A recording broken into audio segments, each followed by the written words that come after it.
Crap, I've been talking this whole time and there has been no sound. Thank you so much. Thank you so much. I've been just talking. I'm gonna have to edit that part out. I'm gonna have to edit that part out. Let me know if you all are hearing me now. Let me know if you all are hearing me now. Put a 1 in the chat if you can hear me. Good thing I got that banner across, because it definitely said that I was muted. Let me know if you all can hear me now. Can you all hear me now?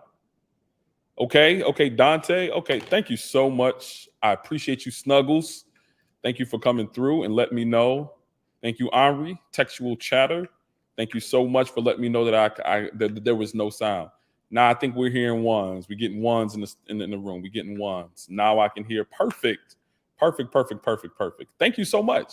So one thing that just kind of want to get a backdrop of this conversation that we're going to have today. We're going to be talking about cybersecurity certifications, because that seems to be an ongoing topic across cybersecurity. Everybody always talking about certs. I want to kind of give my take on it. I might even do a video about it eventually, but I want to give a take on cybersecurity certifications, which ones you need to get into the industry, which ones you need, and kind of go over some material. Henri, I'm going to be covering one of your tweets too. We're going to quickly go over one of your tweets and even pull up one of your shorts, one of your YouTube shorts. But as an introduction, I just want to say welcome to the Struggle Security YouTube channel, where we are normalizing struggling in cybersecurity. What does that mean? What does it mean to normalize struggling? It means to give perspectives and give information to let people know that, hey, I had not always been the greatest or great in this field, right? I have not always been super duper great in cybersecurity. I struggled to get to where I'm at right now. And it's okay, right? Normalizing struggling means that it's okay to struggle at things. Of course, you don't stay in struggle, but you get to a point in which those struggles become less. And really, that's one thing that I desire to do, is I want to dispel a lot of your struggles, specifically for people who are, one, transitioning into cybersecurity, and two, people who are brand new to the field. So struggle security, that's what I'm here for, dispel a lot of your struggles and even share what some of my struggles have been. And we get a lot of people who are in the field, right? People who are in cybersecurity, and those individuals share some of their struggles, right? They share advice and give information in the chat, like Omri, like Professor Black Ops, like Keep It Techie, like Citizen Lou. These individuals come over to my channel all of the time and give great information about things that they've struggled with, and really help to dispel some of your questions and some of your concerns in the field. They go Keep It Techie right there. Listen, I knew it. I knew he was coming through. He said, "What's up, Gabe? Peace in the chat. What's good? Keep It Techie. Thank you for coming through. Matthew, thank you for letting me know that you all are hearing me. I started off, I was muted a bit. I'm gonna have to edit that part out. Just a little tech and tail, or show and tech, or whatever I called it. Pretty much the same ones from last week for those who weren't here. I know that I mentioned, I don't know if you all can tell, but can you all see headphones in my ears? Let me know if you all can see the headphones in my ears. Can you all see headphones in my ears? It's because, right, you probably can't even tell I got them in there. It's because I got the Kim K's, right? My wife provided these for me. She got these for me a couple of weeks ago, and I've been enjoying them. It's been to the point, and I mentioned that before, where I'm walking around, I'm talking to individuals, and they don't even notice I got headphones in my ear, right? This is more closer to the melanin of my skin, and it blends in pretty nicely. Yeah, Matt said you can see it when I move. Yeah, you can see it when I move my head to the side, but you can't see it just normally or regularly. It's because they blend in. They blend in with the shade of my skin. Dante couldn't even tell. Dante White couldn't even tell, and he said they blend in well. Absolutely, and I like that, right? I like having something that's tailored to the hue of my skin, the melanin in my skin. So that's pretty cool. That's pretty cool. I know also last week I had mentioned that I had did something pretty cool at work, and then I had a coworker that had sent me this like challenge coin, this coin here. Here, let me pull it out here. And it wasn't able to focus last time. Let's try it again. So I work for an organization called Accenture, and hopefully you all can see that there. It should say Accenture Security on the front, and on the back, that boy says it's a Jordan symbol. It won't focus, but it's a pretty cool little coin, right? For doing something good. And a lot of times these are given out at like conferences, even internal to organization as I've received mine. And it's pretty cool to be able to share, right, with your coworkers when they've done something good. So that's showing tech. I know some other things that I had showed was different little projects that I've been working on, capture the flags and all types of other little things. But yeah, I've been having a good time just working. It's been kind of taxed. I'm on an engagement right now where it's taking up a whole bunch of my time. So that's just a little update on what's happening with me. But I do want to get into the topic. Why not? Let's jump right into the topic. John, welcome, John. John is another one of those cybersecurity professionals. He has a channel also. Take a look at his channel. He covers cybersecurity topics. And he says, Sans challenge coins mean that you've made it. Absolutely. Yeah. So a lot of times they give challenges during the conferences or during the trainings. At the end of those trainings, they give those coins out to people who have been able to solve a problem, have been able to successfully complete it, maybe at times before everybody else, or to some sort of level of scoring or rating. So yeah, challenge coins are dope. Yeah, so I got one from last week. But let's get into it, right? I want to start off by talking about the cybersecurity certifications. I want to show you something that I don't like, right? Here, let me go to something. Okay. And everybody have their own opinions, but I'm just going to be giving mine at this moment. Let me see. Make sure I know how to do this. I'm gonna share my screen for you all. Let's see. Where is that? I'm looking for Twitter. Yes, I found Twitter and InfoSec Twitter. Let me give a backdrop, a very small backdrop of what this is. InfoSec Twitter is a place. InfoSec Twitter is a place that's not always a safe place on the internet. Many times people come with a lot of their own opinions and ideas, and sometimes people attack other people on InfoSec Twitter. There have been all types of harassments and people blocking individuals. But I want to kind of zoom in on one thing that starts off with speaking about tech certifications. And again, like I mentioned, this is something that I don't like. And this isn't anything against Insider PhD. I'm not familiar with her account, Insider PhD. But she mentions that cybersecurity careers visualized.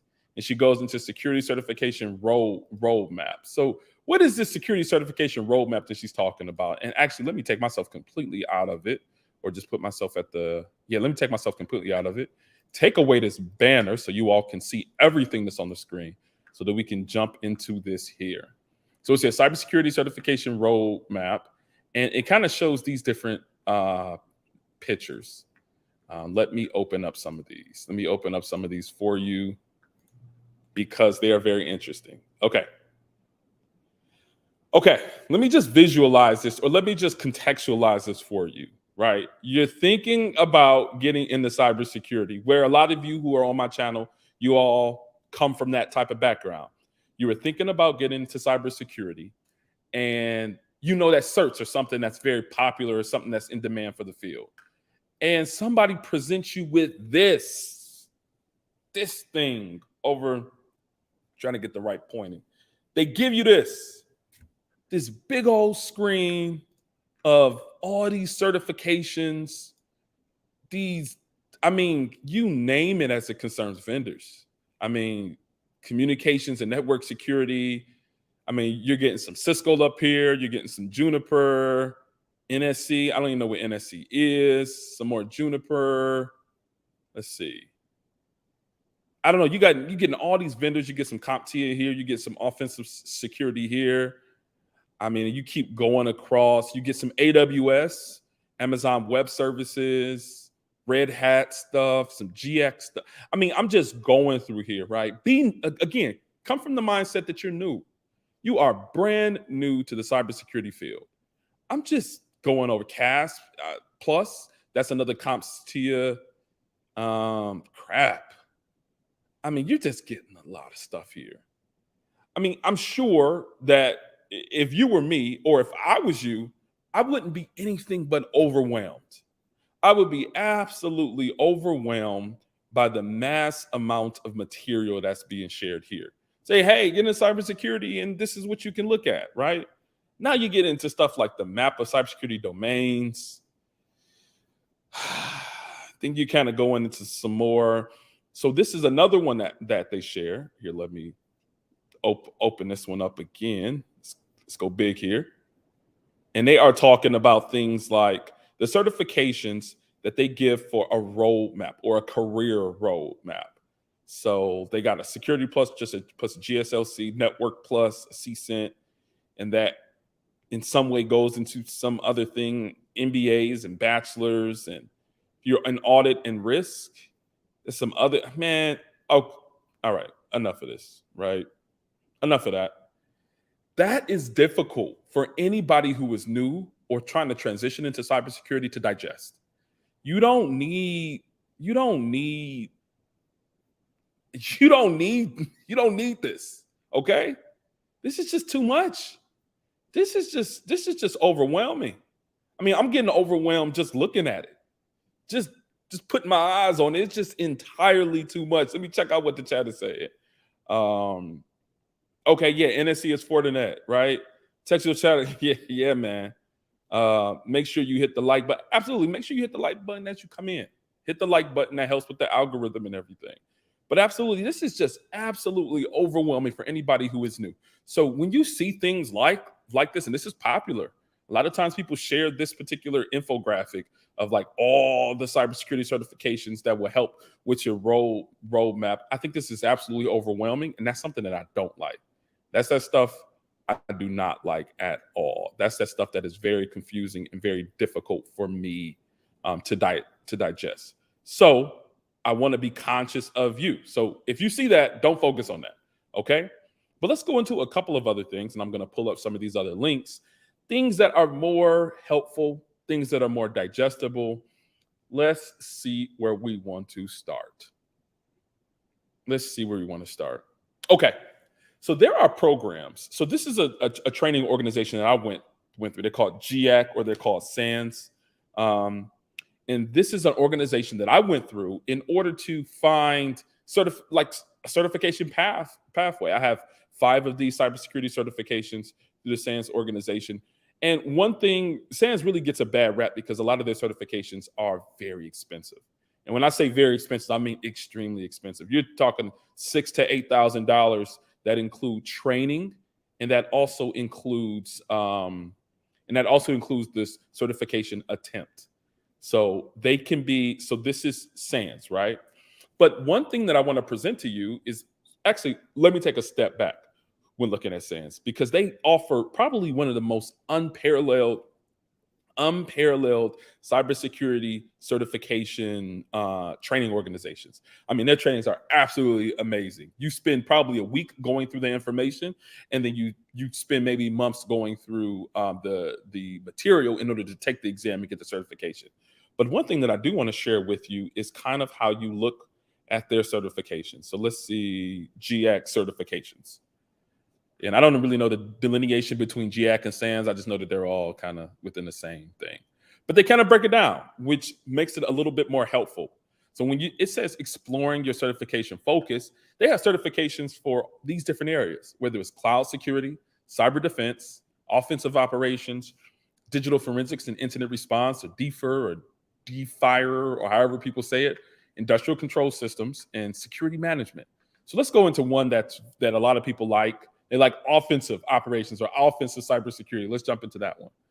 And when you're looking at this is where they offer several different certifications that align with red teaming or offensive cybersecurity operations. The GCIH is kind of that beginner one for, well, I wouldn't say it's beginner. It's not a beginner certification, but it's kind of starting on that pathway of offensive cybersecurity certs for this organization. So that GCIH, the incident handler one, I have this one. This is a GIAC Python coder, vulnerability assessor, but then you get into some of the very serious ones. These are ones are for penetration testing. The GPen is very popular, probably one of their most popular certifications in their whole training portfolio. You get into things like mobile device security analyst, where you're literally doing penetration testing on mobile devices, things like your phones or things like tablets. You can do penetration against those, but even things like cloud penetration testing, very good offering. But then they even have purple teaming things. So purple teaming is that combination of blue teaming or defensive cybersecurity, and red teaming with the offensive cybersecurity. So you put them together, they make the color purple, right? So some purple teaming certifications they also have. So I just bring that up to say they have a lot of different certifications, which are very and extremely valuable in the industry. And just wants to kind of bring that up. Oh, I don't think that I went over into I don't think I went over into the tab. But anyway, that's kind of some of the breakdown of some of the certifications. But what I do want to show you, let me go back, is ways that you can get these certifications without necessarily paying that big grip, that $6,000 to $8,000 for a cert. Actually, let me go forward and show you maybe what some of these actually cost. Let's just do that very quickly. So if you are saying that you want to go into offensive cybersecurity and that's the problem. It starts in a brand new tab. Let me go ahead and share that new tab with you. Say, for instance, you want to go into offensive cybersecurity. And let me stop sharing and then I'll share again. You're looking at going into offensive cybersecurity and you want to get one of these like GPN certifications. I want to show you how much some of those cost, because it's a big deal. So let's just say the GPN, again, like one of their most popular certifications. This is a certification attempt, but the thing about it is that I want to look for the training. Find training now. This is where you start to get into what some of that money is. Let's see if they show the amount. Prerequisites, laptop, they go into all this information, training and pricing. So look at this, okay? We talking numbers here. Okay, let's zoom in a little bit. For SEC 560, which is the training material to take the GPN certification, the full price is $8,275. $8,275 for that program. Yeah, listen, Matthew, per. This is for one certification. This is a per. And when it says on demand, that means that what it is that you can take it anytime that you want to take it. So they just give you the training videos and the training material. They send things to your home, and then you're able to go through it at whatever time period you want to go through it as. So, right, the SEC 560 for the GPN certification is probably one of their most popular certifications, $8,270. Now, if you want to go to an event in San Antonio, it's even more, $8,545. I mean, you're just talking astronomical prices. This is for the one in Singapore, $8,395. And that includes, again, what it says here, $949 to just sit for the exam. This is probably the most expensive certifications out here, right? Matthew said for $8K, the certification better give me a $150K started. No, not always. It does not always do that. Unless you have previous experience, it doesn't always do that. So just want to level set with you there, right? Super duper expensive certification, right? Extremely expensive certification. But one thing I do want to share with you, different programs that they have in order to get these certifications at a reduced price or even free, right? So first we started off looking at that large map of certifications, and now I'm kind of zooming in to some of the most popular ones and some of the most valuable ones that I've seen from my experience.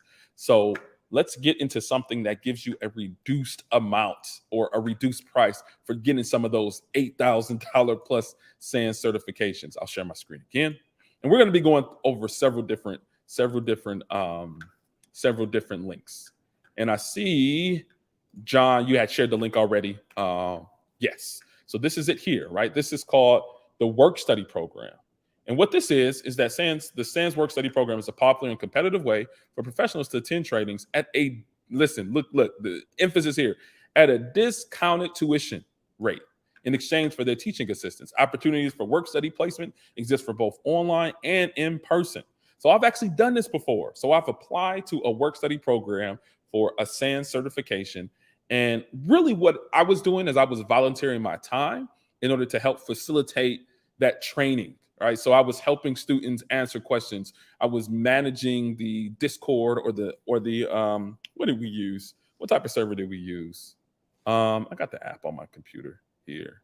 What app did we use? Slack, the Slack channel, because they use Slack for a lot of their training classes. I was really helping the professor, the person giving the material, just focus on giving the material. And I was handling all the logistics and the back end stuff. So that's what the work study program is. And I think, and I don't know what the rates are now, but I think I was able to get that certification for $1,500. So I sat through the material, right? The SANS work study program, and I was able to get that certification. And I'm not able to, well, I can get into it. Let's check it out. Oh, okay. So this is what you would have to do. You have to go through the application process, your first name, last name, all this different information. Then you have to talk about if you've attended a SANS conference before. Have you participated in a work study program? I have in this case. And they kind of go through a lot of this information for you to apply. And really, it's like, and then you put the one that your experience level, because also sometimes you help with facilitating or help with the instructor answering certain questions and getting through the material. If you have some familiarity with it, they like that, right? So I taught for the grid certification. So GIAC, I forget. It was like an incident response for industrial control system environments. But that link, I'm going to take this link. Let me go back another one. And I'm going to put this link. I think John already put it in there, but want to reiterate that work study SANS program. I'm going to flood it a little bit. Yeah, for you all to see. So check that out. And let's see what everybody else is saying. Good evening, everyone. NC Worker, yeah, welcome. We're just talking about $8,000 price certifications, getting those at a reduced price. So that's where we're starting off, because SANS certifications are probably some of the most well-respected certs within the cybersecurity field. And that's the major reason why I kind of want to bring it up, because I really want to tell you about a way to get into the field, and not only get into the field, but I think that with SANS certs, you are a bit more competitive. You are a bit more competitive, knowing that it's such a good training, and also that it's at such a high ticket price. Having these certifications are great. Andrew Clark, it says, instead of taking a cert, where can you get hands-on skills? Okay, we're going to talk about that, because we're going to have a conversation about cybersecurity projects. But one thing about these SANS certification trainings is that they do give you labs. They do give you hands-on skills. They give you the tools, put the tools in your hand in order for you to pretty much go from the class and be able to implement a lot of that material in the field. I know I was taking that grid certification, the one that I mentioned, that does incident response and threat intelligence for industrial environments. They gave so many different leaks for threat intelligence and ways in order to evaluate certain industrial environments, to do threat hunting, all types of things. I was able to take those tools and directly translate it into work. So when you're asking the question of where can you get hands-on skills, with many of the SANS certifications, you get a lot of hands-on skills. But we're going to get more into cybersecurity projects that are not necessarily there within the SANS certifications. So we'll talk about that a little bit later. John says SANS GIAC is different than a lot of other providers because they don't target the individual, instead target the business. Yes, target the business to send staff. They also spend a lot on their courses and events. They surely do. And that's probably why that ticket price is so high. They focus on selling these certifications and these trainings on to businesses.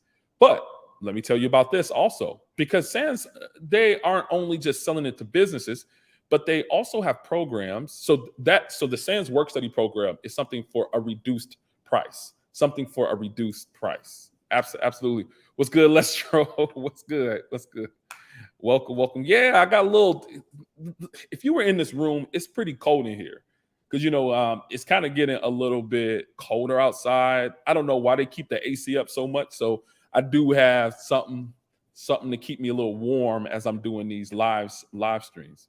But yeah, welcome to the chat. We just talk about certs and how to get them for free. So the first thing we talked about is the work study, which gets you those SANS certs, those very reputable cybersecurity certs in the field for a reduced price. But now we're going to talk about how can you get these for free.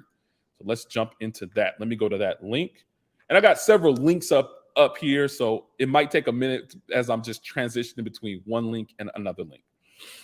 Okay, let's pull this one up. Let's pull this one up. Any questions? Yeah, feel free to throw other questions. Andrew, thanks for asking your question. Feel free to throw any additional questions that you all might have in the chat. Feel free to throw any of those down in the chat. So we spoke about how the SANS work study program gives you a reduced price, right? These give you certifications for free. For free. Do you like how that sounds?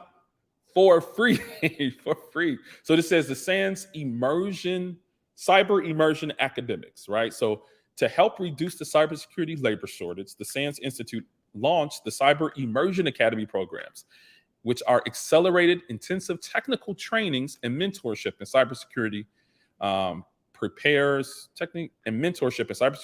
students to pass multiple industry recognized certifications in 6 months. So it's an accelerated program, and many of these immersion programs allow you to take these certifications for free. So these are the list of the immersion programs. And I'm sure that many of you might fall into one of these categories. VetSec Academy, right? Open to transitioning veterans, those transitioned in the last 10 years and not working in cybersecurity in a civilian role. So this program, let me click on it quickly. This program focuses in on veterans, people who have recently come out of military service, and they pretty much, and look at what it says here. The SANS Immersion Academy are 100% scholarship-based, costs students nothing. So you remember how I brought up that $8,000 for each one of those SANS certifications? What does this say here? If you are able to get through the Vet Success Academy, if you're accepted into that program within SANS, you get to take those trainings or similar trainings for nothing at all. All you have to do is apply. And I want to show you a couple of things where it gives you eligibility. Let's look at eligibility really quickly. Hopefully that is not too much in the way. Yeah, you guys can see that. Eligibility requirements. The Academy is open to veterans, right? People, and it says here, transitioning service members who are within 6 months of separation, right? ETS at the time of application, active duty military spouses. So if you are a spouse of somebody in the military, this is also, you're also eligible. Must not have prior or current work experience in the information security field outside of previous military experience. So you can have been doing things within the military, doing cybersecurity related things, and then you can come out and go into this program. You are eligible for these free $8,000 or so certifications. You also must be a U.S. citizen or permanent resident with a green card holder currently residing in the U.S. What else do they talk about? We're getting into what some of those certifications are. So you start off taking several, I wouldn't even say these are entry level. These are very good. Like you can get a job with one of these certifications. Let's just talk about it. You can get a job with a GSEC certification or a GCIA certification. And then you get to take optional courses, which you get into some cybersecurity forensics. You get into the GICS. This one is the wrong one, but it should be GICSP, which is the SANS Industrial Cybersecurity Certification. 501 Security Essentials, Intrusion Detection, right? GCIA, monitoring, right? Monitoring systems, monitoring your networks and your cloud environments with the GMON, web app penetration testing. And what is this one? I think we went over this one before. This one costs $8,200 or $8,300 or something dollars. You get this free of cost if you are able to get into the SANS Vet Success Academy. Vet Success Academy. Okay? Let's go into another one because we talked about the Vet Success. I'm not going to go through every single one of these because there are several. I'm sure many of you even apply already, just being who you are. So the second one is the Workforce Academy. This one is in Maryland, right? So this one is in Maryland. That these academies are made possible by grants, sponsors, and organizations looking to hire cybersecurity talent or help advance the field and bring in new talent. So you have to be in Maryland for this one. Be a woman, right? If you're a woman, this academy is open to career changers and college seniors with a background in IT, but not currently working in cybersecurity roles, right? Actually, let me take and I'm going to take and throw this in the chat. So you can be a woman. You can be a woman. What else? HBCU. What does that stand for? Historically Black colleges and universities. Be someone who is attending an HBCU. And it says the SAN HBCU Cyber Academy was founded to provide talented scholars from historically Black colleges and universities with free access. Again, free access to industry-leading cybersecurity trainings and certifications. Another one is just diversity, right? SANS and Cyversity, never heard of that one, are partnering to create a SANS Diversity Academy, combining efforts to increase career opportunities for minorities and women in the cybersecurity field. So say, for instance, you applied to like this HBCU one, you didn't get in. Say, for instance, you're a woman and you didn't get into this one. You're also eligible for the Cyber Diversity Academy, right? Or the Virginia Skills Academy. You just live in Virginia, in Northern Virginia. So these are some of these cyber immersive academies. I think they even have one for people who are just transitioning into cybersecurity. I don't know where that one is. It might have expired, but that's one that I want to throw here in the chat. Let me see what you guys are talking about really quickly. Starting per Scholars cybersecurity program. Oh, awesome.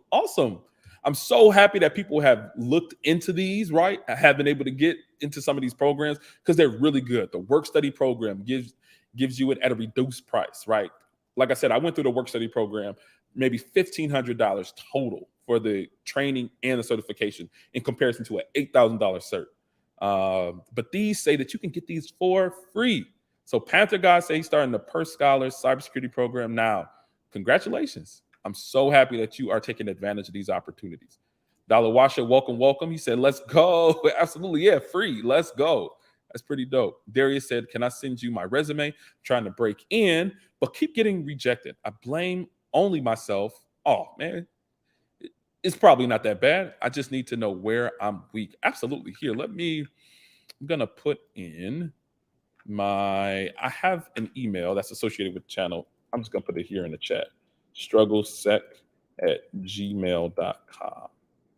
I'm gonna, Darius, that's for you or anybody else, man. Like if you all, I know for some individuals, they have those type of questions. And I know Omri, Textual Chatter, he has a business that he focuses in on that. He looks at people's resumes. He looks at individuals who are trying to transition or trying to go up higher within their cybersecurity careers. He has a service for that. I'll also provide that to you. And Textual Chatter, if you want to, you can put your information in the chat and please reference Darius if you need to, or even if he emails me, I'll just send him your way too.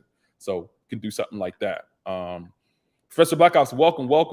He says struggle lights. I like that. Yeah, we're gonna go with that. Yeah. Game over. Welcome. Game over. Keep it techie. He's saying what up to everybody as he always does. And John Good says anybody that qualifies for these programs should absolutely apply. If you get the opportunity, it's the best training pipeline that you can have in the industry. Absolutely. Many people apply. Like many people who are in this chat right now can be looking. It's like, oh, okay, I might apply for that. I might live in Maryland and Northern Virginia. I might go to an HBCU. I might be transitioning. I might be considered one of these diversity categories, right? You should definitely apply, especially getting a free type of certification. So here, let me, I'm just going to put that link there several times so that everybody can be able to see that. And I'm going to probably put it in the description section also within this video.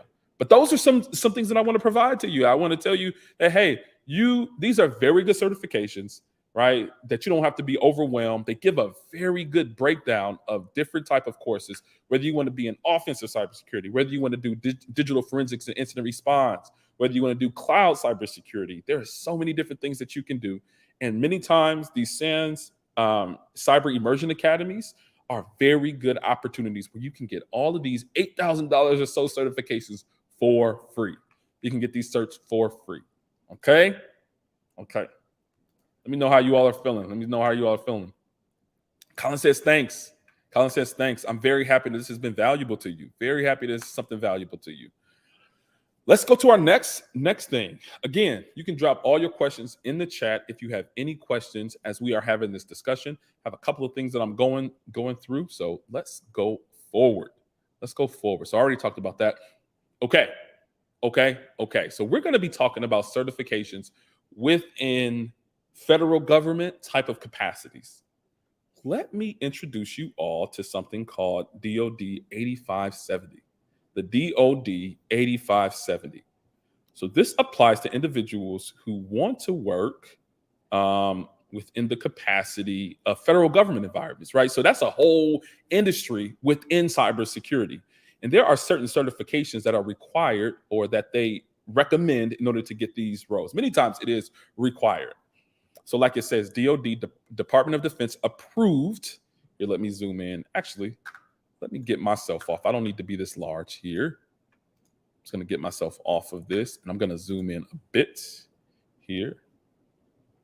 Maybe they're not that much, but this one is called the DoD, Department of Defense approved 8570 baseline certifications. So these are certifications that are aligned with certain roles, cybersecurity roles within the Department of Defense, right? Within federal government type of roles and capacities. We have several veterans within the chat. I know Professor Black Ops, he is a veteran. I know Keep It Techie. He's also a veteran. If you are a veteran, feel free to shout yourself out.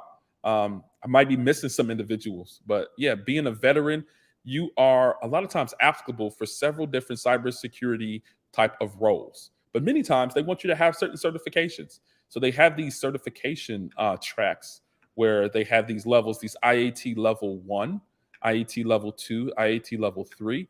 And you can see that these are some of the certifications that they require at these levels. So the A+ certification, right? The CCNA, Cisco Certified Network Associate Security, that does not exist anymore. Some people still have it, but that is not a current certification track.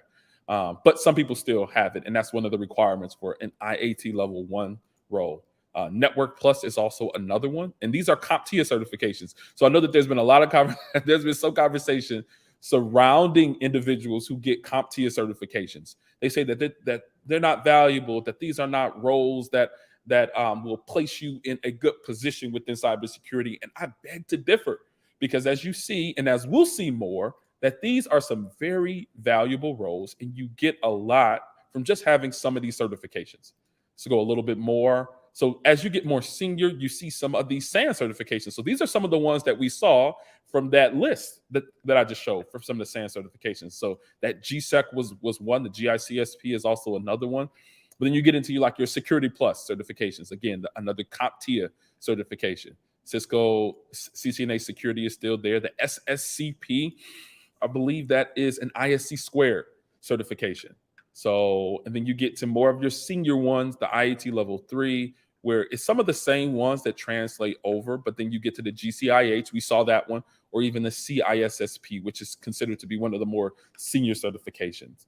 So I know that the M, so I think A stands for technician in the IAT, and I think the IAM, information, I think it's an information assurance. Correct me if I'm wrong, but the information assurance one. I'm seeing several other individuals. Darius says, list all the certifications needed per position. Security Plus is mandatory for many of these. Security Plus is mandatory for a lot of these security certificate or these security roles.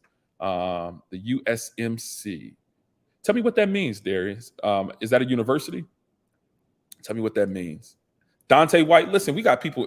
Listen, people are already ahead of the game here. Dante said that he is scheduled for his CISSP next week. Best wishes there, best wishes. And one thing about that CISSP is that it lets you be qualified for some of these senior level roles within Department of Defense and federal government type of cybersecurity roles. So you see here for the IAT level 3, but also that one applies to the IAM, which is the manager level 3, right? CISSP is there. And it's also for several of these other more senior type of roles within federal government cybersecurity jobs. So, congrats to you. Best of wishes. Hope you pass. But even if you don't, man, because I failed exams before, keep on trying, keep on going, because it'll be very valuable for you. The CASP, absolutely. That's a CompTIA one too. All right, you're right. We getting people saying CompTIA don't matter, but we seeing it's just littered throughout here. Cloud Plus, that's a CompTIA one. Another Security Plus is there again. CASP is another one. Every time you see a plus, that means a CompTIA certification. And we get a lot of different certifications here. But the question here, right? The question here is that what roles do these apply for, right? It can be a list, right? You can see this DOD 8570 list and just say that these are roles, right? But where do they apply and how to find those roles that apply in that case? Hit the chat really quickly. It says, have a great day, everyone. Stay blessed. Catch y'all next live. Dad, absolutely. Dad life. I got that coming up. I got a little one on the way. So I'm right there with you. Thanks for everyone for all you do. And I'll email you. Thank you. Absolutely. United States Marine Corps. Oh, listen, thank you for your service, Darius. Thank you for your service. So United States Marine Corps. Thank you for that, Keep It Techie. Because I didn't know. I thought it was a university. Listen, I'm ignorant. All right. I'm ignorant. Sometimes I struggle with acronyms. Okay. But thank you so much, Keep It Techie, for being able to tell me that. And the United States Marine Corps. See what Professor Blackhouse is saying with his wisdom and sage wise wisdom. He says, I need to take Security Plus again. I didn't keep up with the CEU. Absolutely. And that's one thing that's important is that you need to keep these certifications active. Even after you have received it, you still need to keep those active. Dante, thanks you for your advice and your luck, your wishes for you taking that cert. But now this is the question, right, of where do I find these certifications, or where do I find job roles that align with these certifications?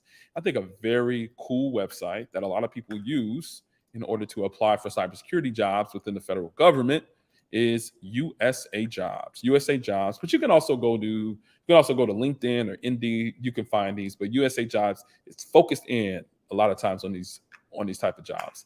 So one thing that I do, I just keep it very simple. I keep it super duper simple. And let me tell you what I do here. I just put IAM, right? IAM.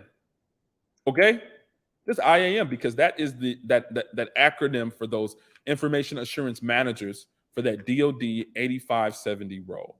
Right. So here you see several things coming up here. You see several type of jobs coming up. An IT specialist, right? That's an InfoSec or information security type of role. Let's just click on that one and take a look at it. Because when I put in IAM into the search box, this is one of the roles that came up. So this one is the Army Rapid Capabilities and Critical Technologies Office, RCCTO. Okay, will rapidly and efficiently research, develop, prototype, test, evaluate, procure, transition, and or field critical enabling technologies and this is what you will be doing. You'll be doing some of this type of stuff. And it tells you some of the duties that you'll be doing in this role. Act as the organization's lead in disseminating and ensuring implementation of IT policy, guidance, and training requirements for business network systems. Okay, it was a lot, but not a whole bunch. But this is specifically an IT specialist, specifically an information security type of role. But let's ask, what are the qualifications? Sorry, I'm zooming so much, but I'm looking for the IAM and what level of IAM is looking for. Let's find that. Okay, it doesn't give it for this one. I'm not seeing what IAM role. Okay, let's go back. Let's go back one, and I'll put in IAT. I know I saw one with that. Let's see. Is this the same role I clicked on? Okay. Okay, this is an IAT role, and this one specifically is with the Department of Defense, and it's agency-wide. Let's see what. Just want to show you. Okay, here, right? So again, right? One thing I mentioned. What did I say? This DoD 8570, and one thing that's looking for is an IAT Level 3 certification, singular, right? So when you put in DoD 8570, I'm going to kind of be going between different tabs so I can show you. So this is the IAT level. What did that say? IAT level 2 certification. So for the 8570 list, so the one thing that you can do here, let me stop sharing and then let me share again so that you can all see. Again, keep in mind, IAT level 2. IAT level 2. So let me share this. Oops. I'm going to share this one, and it tells you what are the IAT level 2 certifications. So these IAT levels, IAM levels directly translate into a certification list, and these are the ones that are required for that particular role. So CCNA Security, CYSA, GICSP, GSEC, and a Security Plus, right? Just with a Security Plus, you can be able to get this particular role. And let's go into a little bit more about that role. I don't want to go into everything as it concerns the job description, but I do want to show you some interesting things, some things for the detractors or for for CompTIA certifications, because I think one thing that's very interesting is that this role, when you look at the scale or the seniority level, that you start off making 106, and you go up to making somewhere around almost 140K, right? And this is a GG pay scale grade 13. This one specifically is in DC. So this is something that you can get with just with having a military background. I'm sure that you probably need some, let's see. It says previous administration background experience leading a diverse group, anticipating potential challenges. It doesn't look like you need doesn't look like you even need a clearance. You might need a clearance, but I'm not seeing it right here. But previous military background and IAT level 2 certification, where the CompTIA applies, CompTIA Security Plus, you can qualify for a role that pays in this level, 106 to almost 140K. So that's just some perspective. But you can do this like all across the USA Jobs website, or you can do it also on LinkedIn, just putting IAT or IAM level or something, and that can be something that can afford you that. So speaking about certifications, this is something that these certifications can qualify you for. You can be qualified for several of these roles with those type of certifications within the federal government. See what you guys are talking about. Darius says, and for certs, check out WGU attending now, especially vets use GI. They can use a GI Bill. And you, sir, are far from ignorant. Well, I'm ignorant about those acronyms, but absolutely, yeah. WGU, they have part of their curriculum is you acquiring certifications as you're finishing their degree program. So you can walk out of WGU with a degree, right, a bachelor's or a master's, and also certifications. So that can be very valuable to a lot of people. Yeah, Professor Blackoff said that he absolutely agrees. And John comes in also with typically jobs that require an IAT or IAM level certification. It's a hard requirement. So these are requirements, right? It's a hard requirement to fill that position. You might not get an interview without it, or they might give you 6 months from your hire date. Absolutely. So, right. So even though, right, those CompTIA certifications can get you that, you need to have them in order to get some of those USA jobs, those federal government type of roles with the IAT and the IAM acronyms. I believe it stands for Information Assurance Technicians and Information Assurance Managers. And welcome, Wired Dog. Welcome to the chat. We're just going over certs. Went over a couple of things, but we're going to keep on going forward. But welcome to the chat. Let's see what we're getting into next. Okay, so I did the federal government certs. I did the reduced price with the SANS. I talked about what I hated, but let's get into some discussions. Let's see what some people have been talking about on the Twitters. Let's see if this is one of the ones that, okay. I want to preface this by saying Twitter is not always a safe place. Twitter is not always a safe place to have conversations about certifications or anything. Nothing at all. At times, it can be a very dangerous place. But I parsed out some of the discussions that were happening around cybersecurity certifications. So I want to bring this up for your viewing pleasure, because this one says you should stop. Well, this is what this person said, and we can evaluate this. What this really means to us and how it applies. This person says, Samuda, I think it's Samuda. Okay. At Samuda, if you want to follow this person, it says you should stop acquiring certifications, diplomas, and start acquiring skills. Cybersecurity alleged companies somehow are interested in people with certs since they're more available, easy to hire at low cost. Companies with dedicated security strategies will hire hackers instead. Interesting. Let's parse some of that out, right? He said, stop getting certifications and diplomas and start acquiring skills. I absolutely agree with that. right? I absolutely agree with that point. I think it is important to gain certifications and diplomas, but he says focus. So when you're talking about ranking, when you're talking about the hierarchy of things which make you, I guess, more marketable and more valuable to the cybersecurity job market, skills and experience are number one. You having skills and experience will always trump your certifications and diplomas, right? So I do agree with that point. What do you all think? Feel free to throw things in. Actually, let me go ahead and drop the link if you guys want to come up and have some discussion. I'm going to drop the link and we can talk about some of these discussion topics here. So let me drop the StreamYard's link. I'll just say if you want to come up. If you don't, that's fine. That's fine too. Definitely having some live discussion about it, I think will be something valuable. So just dropping a link a couple of times so you guys don't miss it. But yeah, definitely this thing here is that I do think skills and experience are definitely over certifications and diploma. But he says completely stop. This person says stop getting them, don't do them at all. I don't 100% agree with that, but I understand the sentiment. I definitely understand the sentiment. Okay, let me zoom in a little bit more here so that we don't lose it, and that I can maybe stay on the screen a little bit here. Okay. Second thing that they talk about is cybersecurity alleged companies somehow are interested in people with certs since they're more available, easy to hire at low costs. I don't know if that's the exact reason. So let me tell you some reasons why my organization values certification. So I work for a technology consulting firm, right? And many times it makes it difficult for us to be able to assess exactly what people know when bringing them on.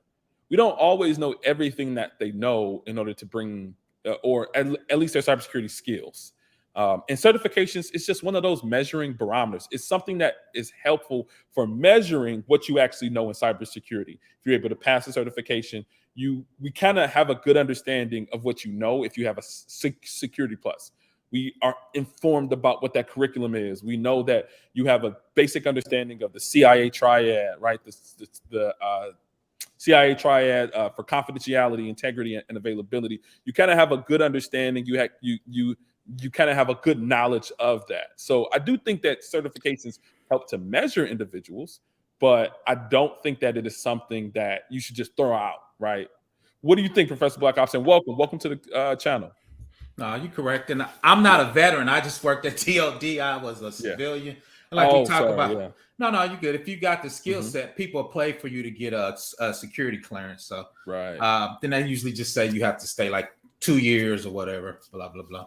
But no, you're correct. You got a lot of times, really now you need both, right? You need the cert and you need the skills. The reason I say you need the cert is Gabe is very intellectual to know you don't need one. A lot of people at DOD HR says you need one to get to the next level of the interview.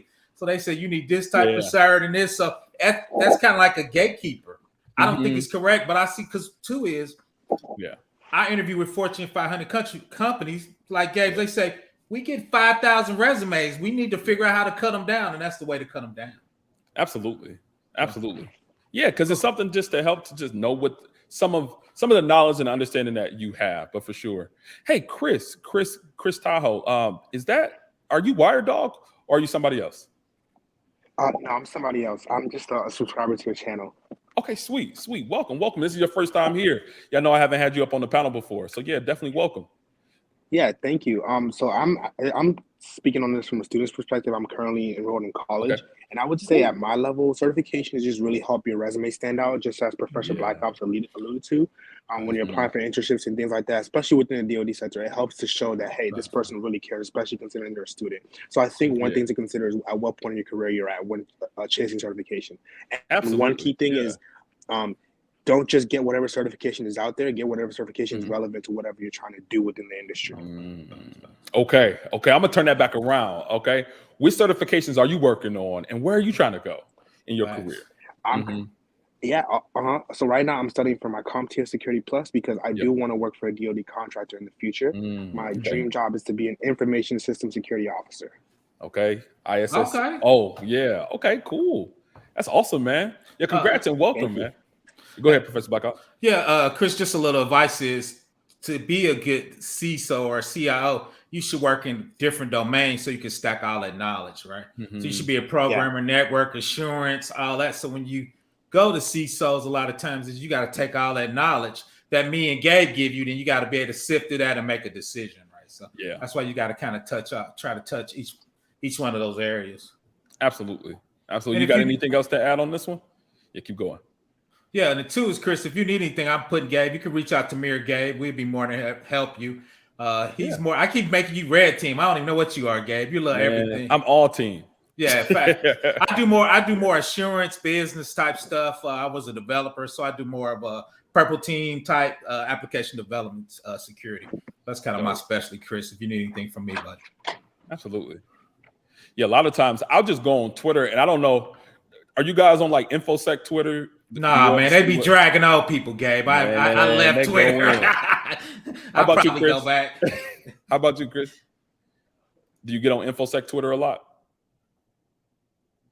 I think you took a break, man. Yeah, I think I lost your audio. You come back anytime.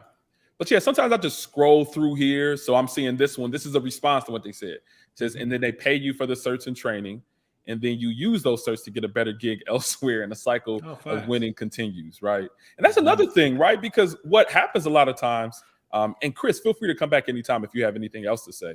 Because what happens a lot of times, let's just pull us up. Let's go side by side. Let's go side by side here. I'm cool with that. Let's go side Damn, by I got to lose some weight. Go ahead. No, you could. Because what happens a lot of times is that, and I think that's even a bigger focus. What do you think about this? Many times people will focus on the certification, and this is like, I wouldn't apply this to Chris because he's still in school and he's still learning. But a lot of times people will look at getting all the certifications before they even get the job. What do you think about that? What do you think about that? I do that a lot because I feel like, once again, we talked about, I think it's a gatekeeper thing. I'm doing that with AWS. I'm trying to get all the certs while I'm labbing. Then once I get my certs, then I'm a lab all time, all day. So I'm kind of like that because I feel. Yeah. Especially when you go for those big jobs, those big consulting jobs, they look for the certs to cut them down unless you got a personal recommendation.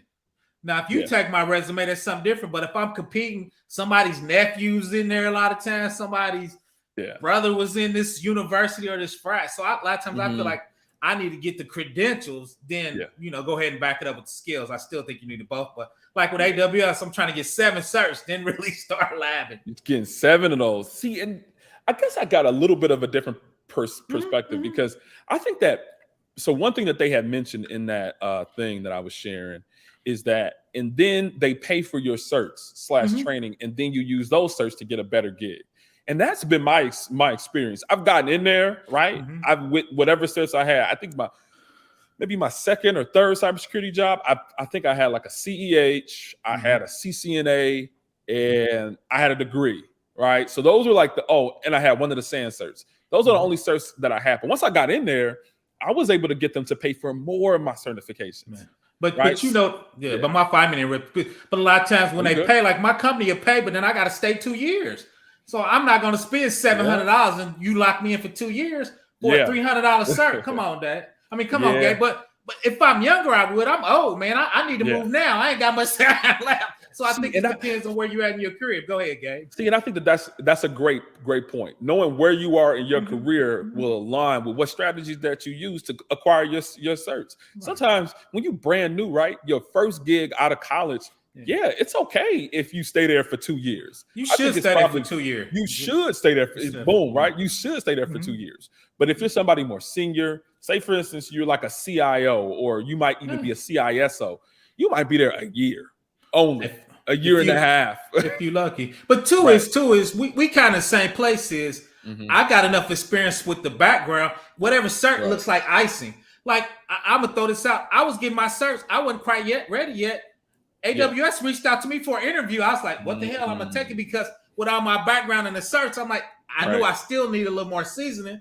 But so I went for the interview, right? So all of my experience, just adds to the certs. I think when you're young, your certs is add to your experience, right? So I think, and that's another thing too, right?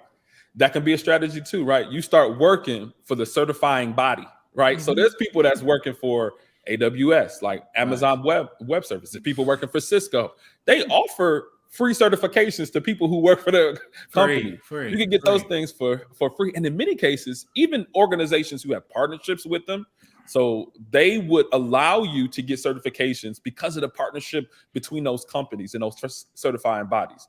What I think the biggest thing that I think is important for people who are trying to get more and more certs is that I think they should get the job and then get the job to pay for the certs. Oh, right? When I was younger, that's what happened when I took my CSP. Once you pass, you get reimbursed, and that's good. And two is, let's take it the next step. Let your job pay for your degree. Yeah. If you're gonna do that, go to school at night, get your degree. I'm still a degree guy. I think you know it's better to have it than need it and not have it, and have it and not need it. Right. So, that's a good transition into what Master Thriller said in the chat. He said, "I'm glad I caught the stream." He said, "Unfortunately, I took the degree route, and next year I'll be a junior in IT." That's okay. So let me tell you a little bit about me. I took the degree route too. So my undergraduate. Professor Black Ops looked like he did too. My undergraduate is in electrical engineering. It had nothing to do with tech. So I had to play a little bit of catch up between myself and my peers because I didn't have the certifications. I didn't have the IT administration experience that you're talking about. I wasn't a database admin. I didn't know anything about networking. I didn't know anything about operating systems, nothing. I didn't know anything about cybersecurity. So I came with a degree, and that was it. And then I just had to start learning. I had to start learning and learning and learning. So I don't think that you took a bad route at all. Professor Black Ops, you got something to say? Oh, yeah, I got to jump all over that. That's really the traditional route, Master Thriller. I think really over the last, I would say a decade, more boot camps and certs. I graduated college in 1990. The only way you could get a job was with a degree. Wow. So I think it's kind of morphed. And two is, shout out to database admin. I did Oracle DBA for 5 years. So that's a great skill set. You can jump off in the data analytics, machine learning.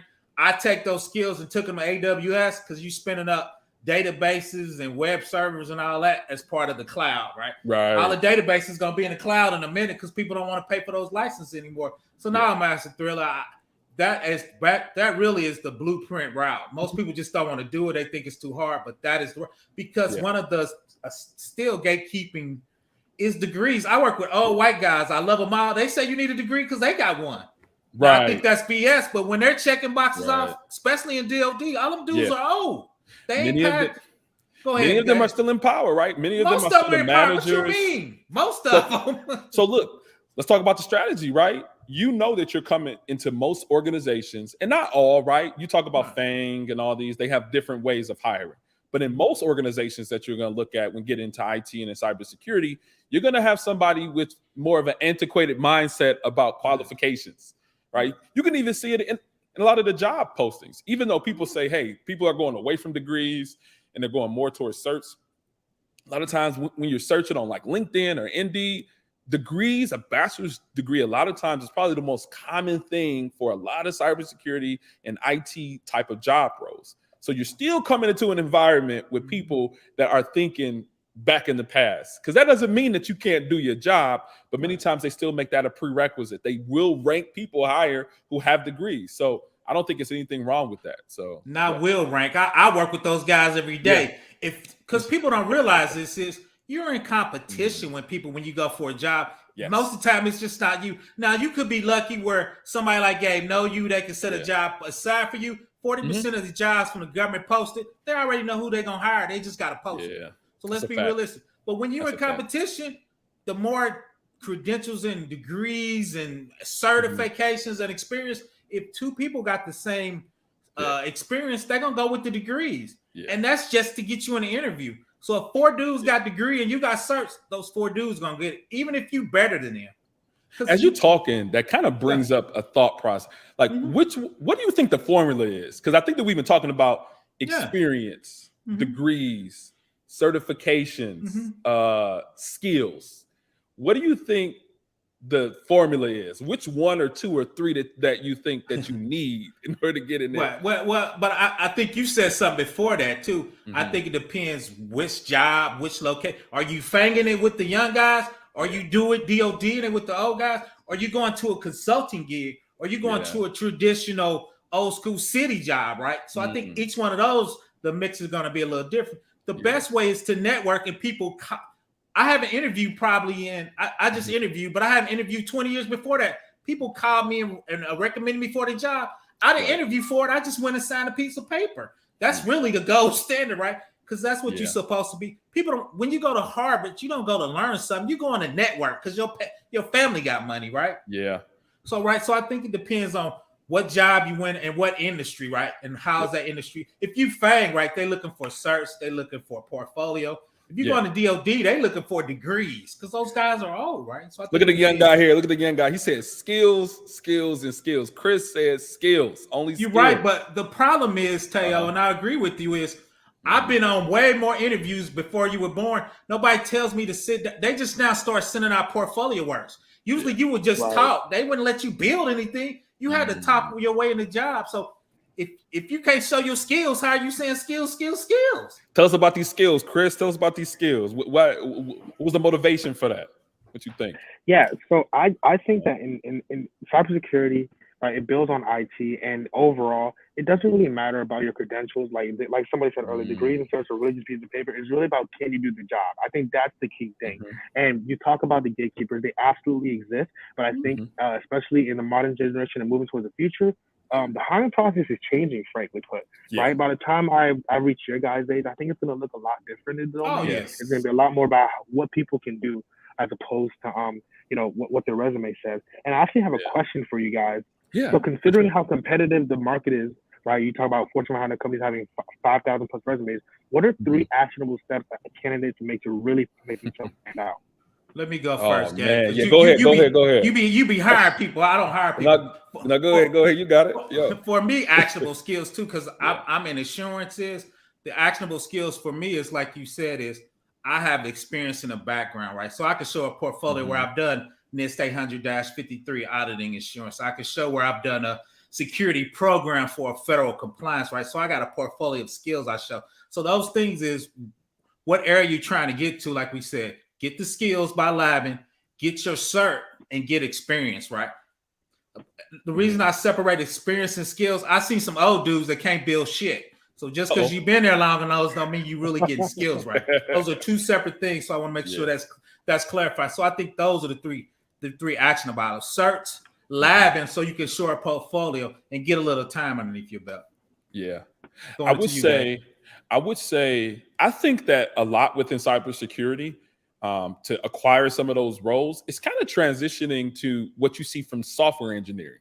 Many times software engineers come into a job role or come to an interview with a portfolio, some type of projects or some type of skill sets that they're able to demonstrate, whether by some type of website, their GitHub account, something along those lines. So I think that it's kind of transitioning to that place where you can show what you can do. Just like you mentioned, skills. I'm seeing that more and more. Like, even there have been certain interviewing methods that I've seen. So one thing that I've done in many interviews is something called whiteboarding. Have you heard of that before, Chris?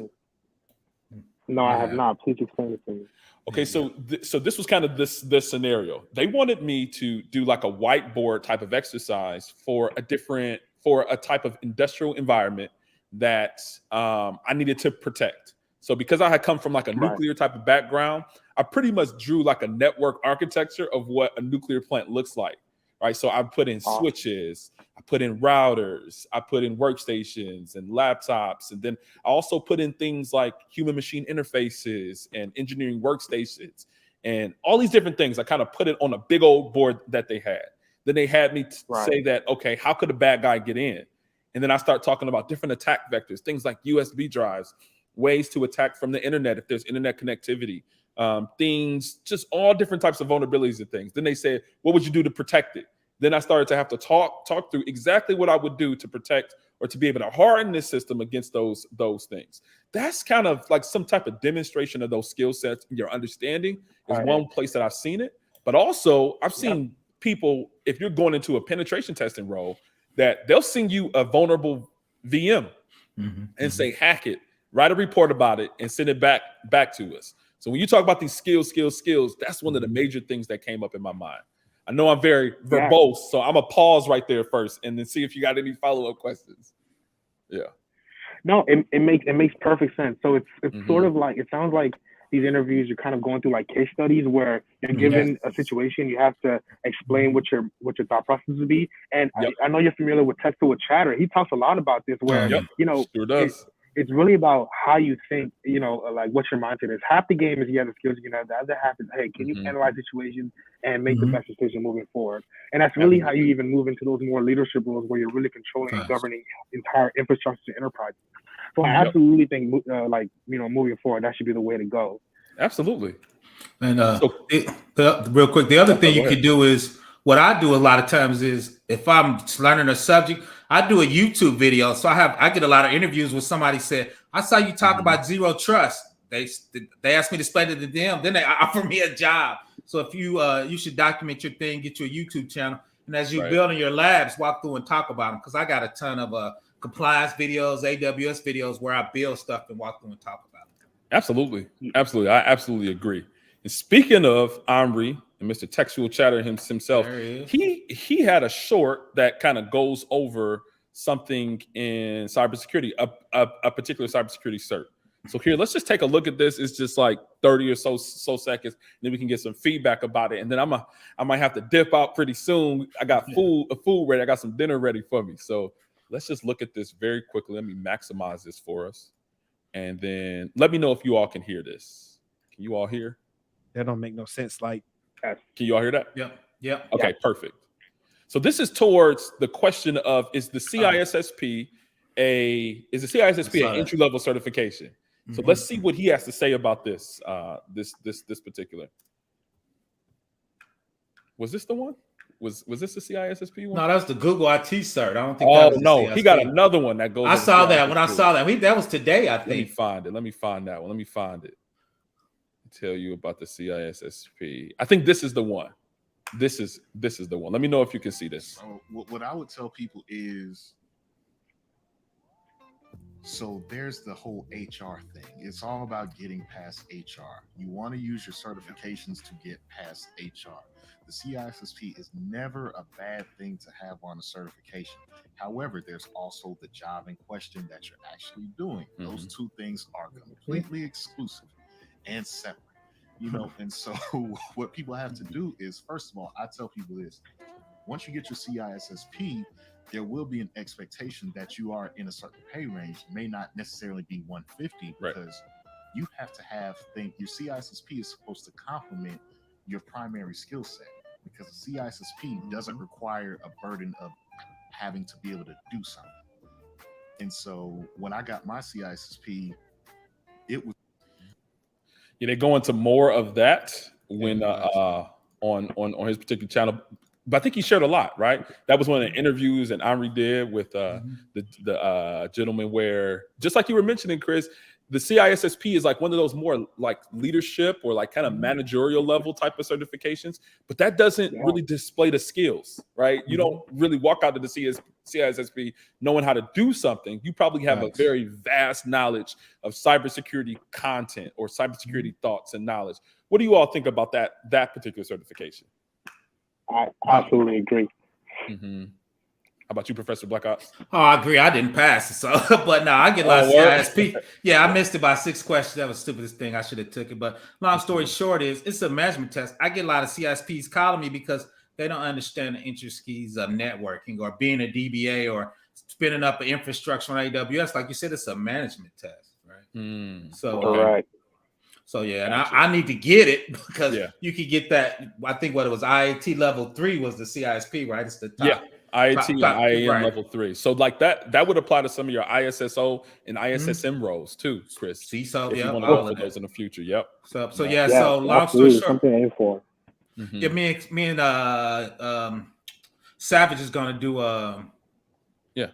together next year and start working on the CISP. So that's probably what I'm gonna be doing, and because I'm gonna take that test next year, I need to go and knock it out, man. So. Okay, let's hit some of these comments, man. People are talking. I know I've been skipping over them. We've been having such good conversation. My apologies. It says this first one from Roger. He says he earned his bachelor's degree in cybersecurity at WGU. We mentioned that, right? 13 out of his 19 certs. He says he has 18 years of experience in IT, but he's told that he does not have experience in security. I think we talked about that before, Roger. I think a SOC role, they said you should start in SOC. man, with 18 years of experience in cybersecurity. What's his 18 years in though? Break that down, Roger, real quick. For Gag Douglas, what are you in help desk? You a DBA? You got some programming? What's your 18? Because if you're in programming, you could do purple team. You a DBA? You could do infrastructure. Right. What's your 18 in? Break it down real quick. You break it down a little bit for us for sure in the chat. So we'll come back to that one. This one says, I got my network plus and security plus, but now strictly working on technical skills. Absolutely. That's it. That's very good stuff. Savage Scientist, welcome. I've been meaning to say what's up earlier. Says, man, that OSCP is looking good. I want to get it next year. Listen, that OSCP is a task. I actually went to the study group for OSCP. Have you heard about it, Chris? Have you heard about what that was like? Officer Security Certified Professional. Yeah, I heard that exam is a beast. Yeah, because all they give you some video. So it's similar to the SAN certifications in the fact that they give you like training material. So they give you a PDF, a whole bunch of stuff that covers all the exam material, but not actually in depth, right? So you got to do a lot of your own research, and then they give you videos that you go through. But then they give you a lab environment for you to hack a whole bunch of boxes, and you just gotta go crazy. And then the exam is a 24-hour exam that you gotta write a report for. And then it has a very high fail rate. And I think and I think as a build up to that exam, there's this new offering by a company called TCM Security. It's called the Practical Network Penetration Tester. And I've seen a lot of reviews from everybody who's taken it. And I kind of think it'd be a good like pre-OSCP for anybody that's looking to go down the penetration route. Just be warned that from my research, it seems like pen testing is a very niche field within security. It's sexy, it's what everybody wants to do, but it's very competitive and very niche. So just be aware for anybody, trying to go that route. And when you talk about the business of cybersecurity, it's very important to understand where all of those different capabilities lie within the work that you do. So when you talk about penetration testing, that's one specific niche, right? Just as you mentioned, Chris. But also at the same time, you got to understand what is the demand in the market for that particular type of work. So you could come into a firm and do penetration testing, but a lot of times most of those jobs lie within that blue teaming or that defensive cybersecurity or in that federal government work. Federal government environments, they have requirements for security. You need to do audits. You need to make sure that you do hardening of systems. There's repetitive business. There's repetitive annual work for that. Now, pen tests, organizations have requirements for it, but it almost at times can be kind of a nice to have, or now we're going to bring somebody in to test our environment. So it's not so much of a high demand for pen testers and offensive security in comparison to that blue teaming, where you're doing monitoring, where you're doing defending, where you're hardening systems. So just definitely want to throw that out there too. So that's the area I live in. Gabe is right. We do the hardening, we do the certifications, FedRAMP, FISMA. Every 3 years, we got to do a penetration testing, and we bring that skill set from a consultant, usually on site. We usually give them a conference room or their suit and that, but we usually don't have that skill set on site. Absolutely. So I just got a notice that this place, I think people are about to come in here because this area is man. Again. Listen, they keep trying to keep a brother down. I'm just trying to do my live streams, answer y'all questions, have some conversations about certs. But we're gonna probably do like a part 2 of this. So I'm gonna probably name this part 1. We're gonna do a part 2 of this where we start to deep dive into some of these cybersecurity certifications, and we're gonna have more conversation. I might even start it off as a panel where we start off by having a conversation with everybody rather than me starting off talking and then going from there. Listen, John is still giving out game in the chat. Savage Scientist is up there. JK Tech Lab. He also has a YouTube channel too, so check out his material. He talks about his journey into cybersecurity as more of like a non-traditional type of student or a non-traditional learner. He has very good material over there. I know WireDog has a cybersecurity channel. He puts up material over there. Savage Scientists. So we got a lot of content creators and a lot of great people. But listen, they're kicking me out. All right, they're about to kick me out. So when you gonna do 2? When you think you're gonna do 2? Sometime next week. Let's do sometime next week. Let's do sometime next week for sure. So we're gonna do that. I'll be there any for closing sure. thoughts before we drop?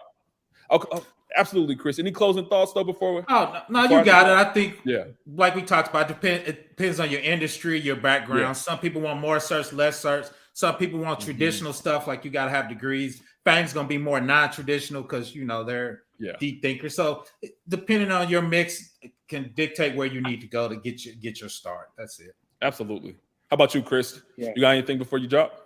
Yeah, my last thing is just make sure you do your research before you pay for any certifications. That's it. Boom, Right. boom.